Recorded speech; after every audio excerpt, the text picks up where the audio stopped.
Welcome my dear students. स्वागत है आज के मेरे इस नए वीडियो में। फिर से चलेंगे आज एक नया चैप्टर और नया चैप्टर में नया टॉपिक। कॉन्सेप्ट वही है, रिफ्रैक्शन ऑफ लाइट, लेकिन अब वो जो रिफ्रैक्शन होगा वो किस में होगा? स्फेरिकल सरफेस में होगा, मतलब गोली पृष्ठ से होगा। चलिए काम करेंगे, उस पर आगे बढ़ेंगे। उससे पहले यदि आप मेरे चैनल पर नए आए हैं तो मेरे चैनल को सब्सक्राइब जरूर कर लीजिए, साथ ही साथ बेल आइकन दबा के रखिए ताकि आपको बहुत जल्दी नोटिफिकेशन मिले और आप अच्छे से पढ़ाई कर सके। और मेरी इस वीडियो के माध्यम से कुछ नई जानकारियाँ, कुछ नए तथ्य मिले तो अपने इष्ट मित्र को शेयर जरूर कीजिए। चलिए आगे बढ़ते हैं। रिफ्रैक्शन थ्रू स्फेरिकल सरफेस, गोलीय पृष्ठ से अपवर्तन। मैं यहाँ पर बेसिक चीज़ों का आज बताऊँगा। बेसिक इसलिए होता है कि उसके बगैर हम आगे नहीं बढ़ सकते। हमको मालूम है, जब घर बनाते हैं तो हम निश्चित है जब तक बेस अच्छे से नहीं तैयार कर लेते, क्योंकि देखना आप लोग जुड़े हुए चीज़ों से, हम सब उन चीज़ों से जुड़े हुए, हमारे आसपास जुड़ा हुए चीज़ें। जब घर बनाते हैं तो जो घर का ऑनर होता है वो बोलता है कि बेस अच्छा मजबूत करें, बेस अच्छा मजबूत करें। इसीलिए मैं बेसिक पर ज़्यादा फोकस करता हूँ, एग्जाम्पल बेसिस है वो भी। ठीक है, चलिए आगे बढ़ते हैं। हेडिंग डाल देता हूँ मैं, उसके बाद उस पर काम करेंगे। चलिए हेडिंग के बाद आगे बढ़ते हैं। गोली पृष्ठ से अपवर्तन। तो स्वाभाविक है दो चीज़ यहाँ पर बात आ रही, एक आ रहा है गोली पृष्ठ और दूसरा आ रहा है अपवर्तन। तो अपवर्तन तो हम जानते हैं लगभग, अपवर्तन की घटना क्या है। फिर एक बार रिपाइन कर देता हूँ मैं। जब कोई प्रकाश जो है, प्रकाश किरण एक माध्यम से दूसरे माध्यम में प्रवेश करती है तो वो अपने मार्ग से विचलित हो जाती है। इस घटना को हम क्या कहते हैं? अपवर्तन कहते हैं। अब बात आती है गोली पृष्ठ। तो जो लास्ट क्लास था, जो हमारा लास्ट चैप्टर था, पूरा समतल पृष्ठ था। मैंने याद कीजिए उसमें बताया भी था अपवर्तन की घटना को 2-3 पृष्ठों पर हमको काम करके देखना है, समतल पृष्ठ पर भी, गोली पृष्ठ पर भी, और उसके बाद है प्रिज्म से अपवर्तन। तो अभी हमारा सेकंड इसमें आ रहा है कौन सा? गोली पृष्ठ से अपवर्तन। तो गोली पृष्ठ क्या होगा? जिस अपवर्तक पृष्ठ का, या जो अपवर्तक पृष्ठ स्फेरिकल होता है, गोली होता है, ऐसे पृष्ठ को हम क्या कहते हैं? गोली पृष्ठ कहते हैं। जो पृष्ठ जो है स्फेरिकल होता है या गोली होता है, या जिसका अपवर्तक पृष्ठ, जिस पृष्ठ का अपवर्तक पृष्ठ गोलीय होता है, उसको हम क्या कहते हैं? गोलीय पृष्ठ कहते हैं। जैसे इस तरह से, और ये पूरा एक गोले का भाग है जिसको मैं आगे लेकर चलूंगा। ऐसा भी हो सकता है।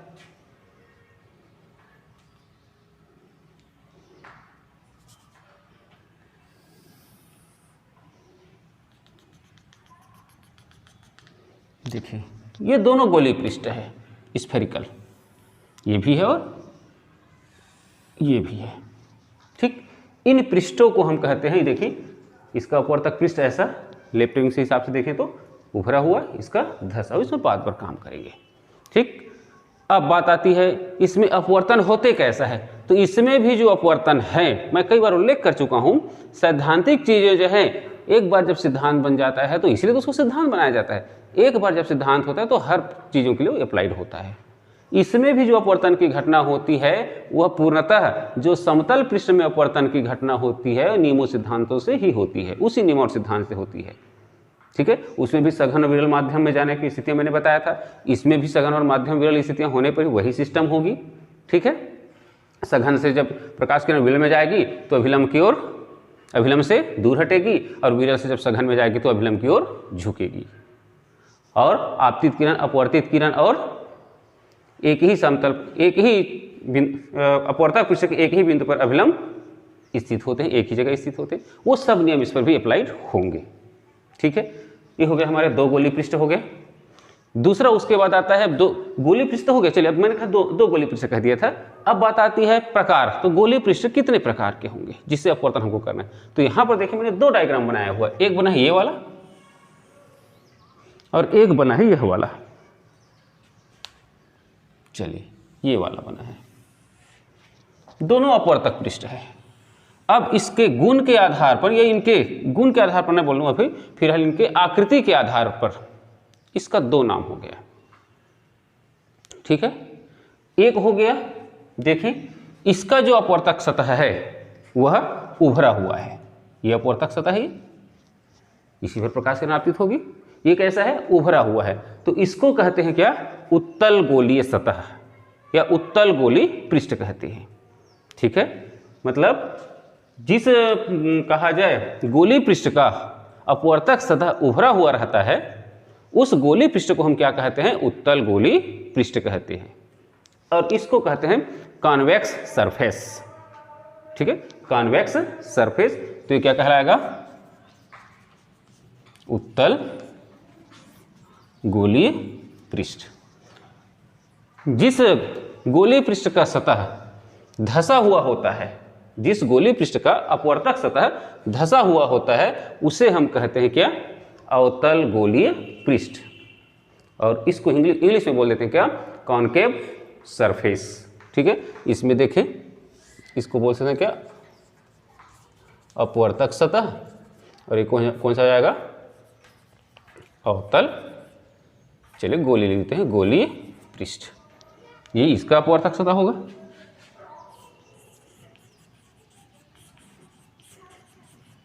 ठीक, दो भाग होते हैं। अब बात आती है, चलिए क्लियर है चीजें। अब बात आती है इसमें कुछ डेफिनेशन है, कुछ चीजें। जैसे याद कीजिए हम लोग दर्पण में पढ़ते थे, अवतल दर्पण और गोलीय दर्पण। उस समय बहुत सारी चीजें होती थी, जैसे ध्रुव होते थे, वक्रता केंद्र होते थे, वक्रता त्रिज्या होती थी। ठीक है, उस आधार पर, उसी बेसिस यहाँ भी देखें, यहाँ भी कुछ चीज़ें हमको डेफिनेशन हमको दिमाग में रखने हैं। ठीक है, आज का जो आपका कहा जाए पार्ट है, नोट्स नहीं बनाएंगे तब भी चलेगा, लेकिन इसको अच्छे से समझ कर रखेंगे वीडियो के माध्यम से। ठीक है, क्योंकि ये टॉपिक, ये आज का टॉपिक जो मैं लिया हूँ वो पूरा समझने वाला है, बेसिक वाला है। तो आपको मालूम है बेस कभी दिखता नहीं है, लेकिन वो घर को मजबूत बना के रखता है। बेस हिल गया तो घर पूरा हिल जाता है। ठीक है, इसलिए इसको अच्छे से समझ के रखिए, कहाँ पर क्या हो रहा है, कहाँ पर कैसे हो रहा है। चलिए इसको मिटा दूं, उसके बाद कुछ डेफिनेशन को लेकर आगे बढ़ता हूं मैं। चलिए, सबसे इसमें पहला आता है हमारे डेफिनेशन ध्रुव, पोल।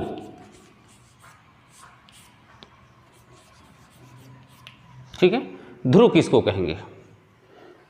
इसमें देखिए हमने लिया था क्या, मैं यहाँ पर एक ही, क्योंकि यहाँ पर देखिए मैंने कह दिया इसमें नोट्स उतनी आवश्यकता नहीं है, यहाँ पर बेसिक इसको जानकारी करके रखिए। चलिए, बनाया मैंने उत्तल अपवर्तक सतह और एक बना दिया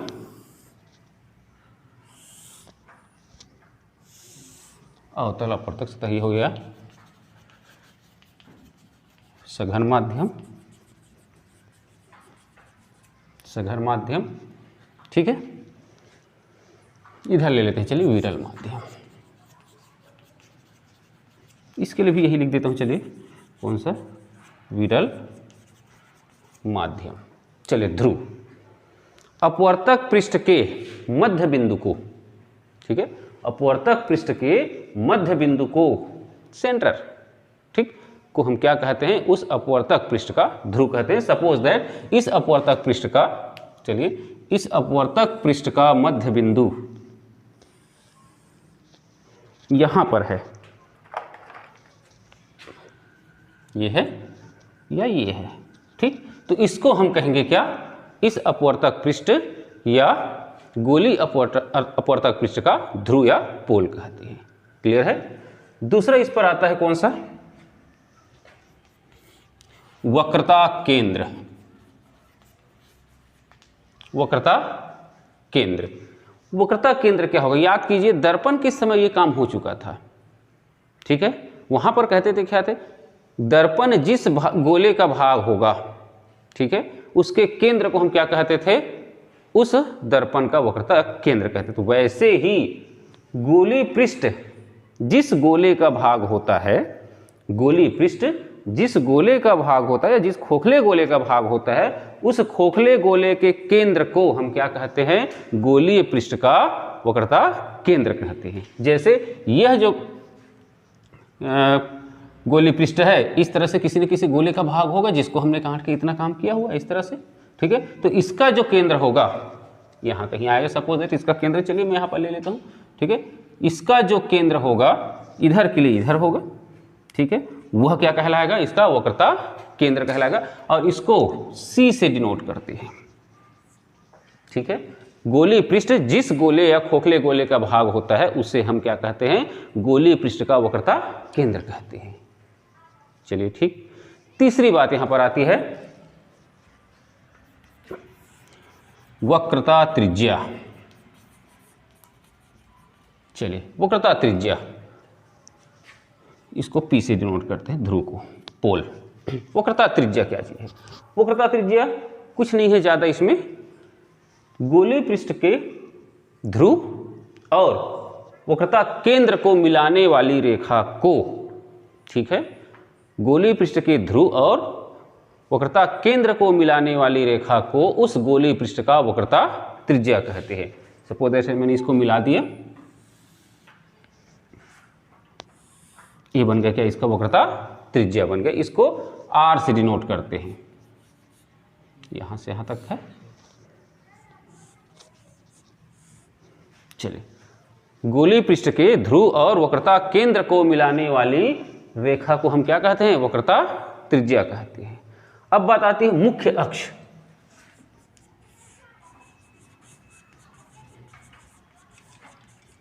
मुख्य अक्ष दर्पण में ही काम किए थे, काल्पनिक रेखा मैंने बताया था उस समय। ठीक है, तो मुख्य अक्ष किसको कहेंगे? यह एक काल्पनिक रेखा होती है जो दर्पण के गोलीय पृष्ठ के ध्रुव और वक्रता केंद्र से होकर जाती है।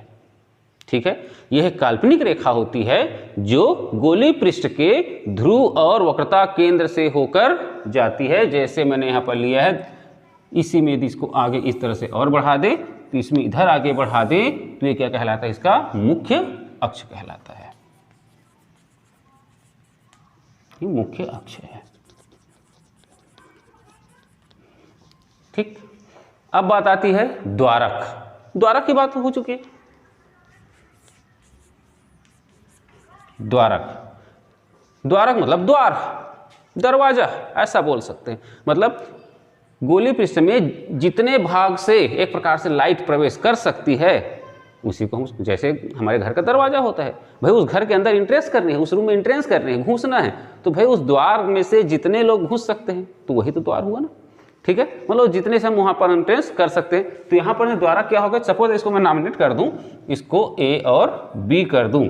ठीक है, तो किसी गोलीय पृष्ठ के दोनों, ठीक है, दोनों सिरों को मिलाने वाली लंबवत जो रेखा होती है वही उसका द्वारक होता है।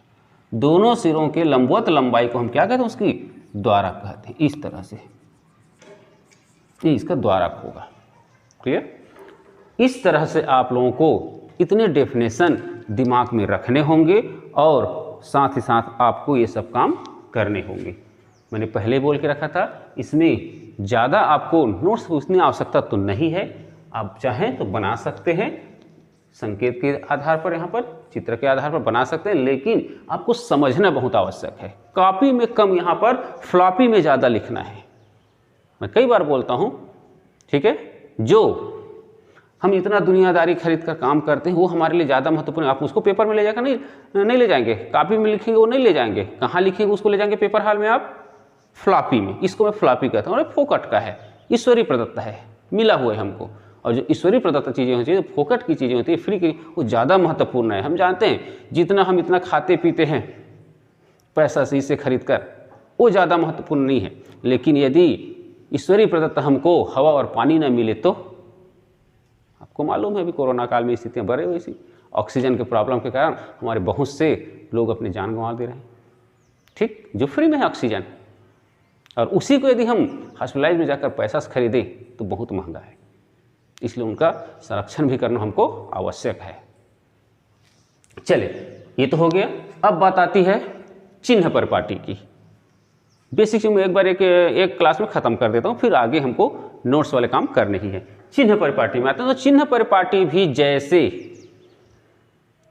दर्पण वाले सिस्टम में चलता था अपवर्तन के समय, सेम वही है।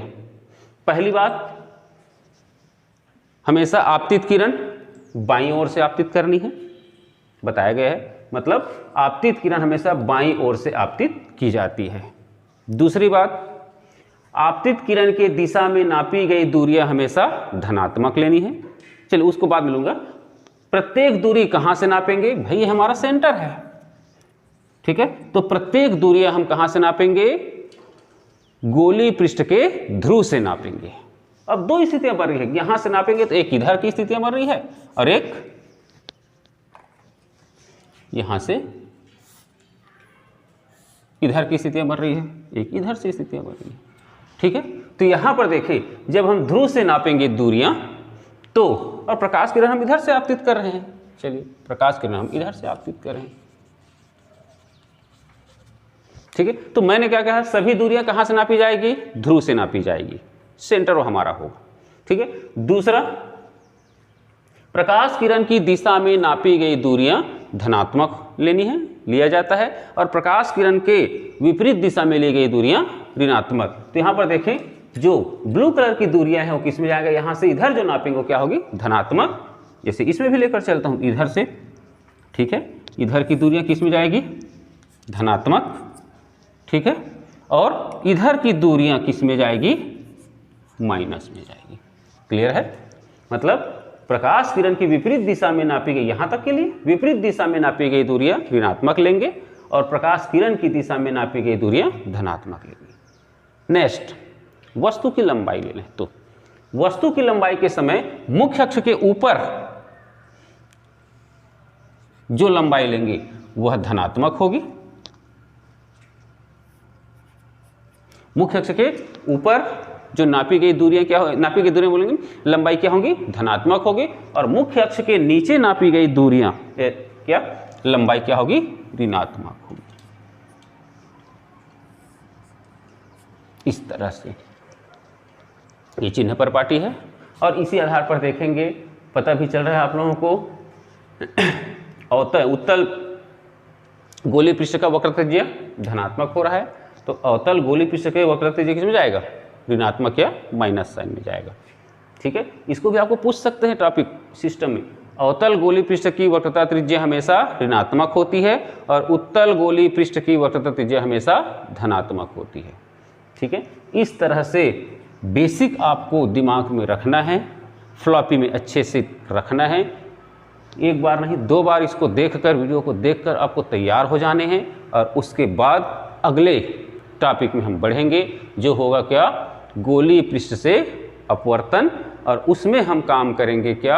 अवतल गोलीय पृष्ठ और उत्तल गोलीय पृष्ठ का अपवर्तन सूत्र। चलिए, यह वीडियो आपको अच्छा लगा होगा और आप इससे सीखे होंगे और आप सीखकर आगे काम करेंगे। ओके।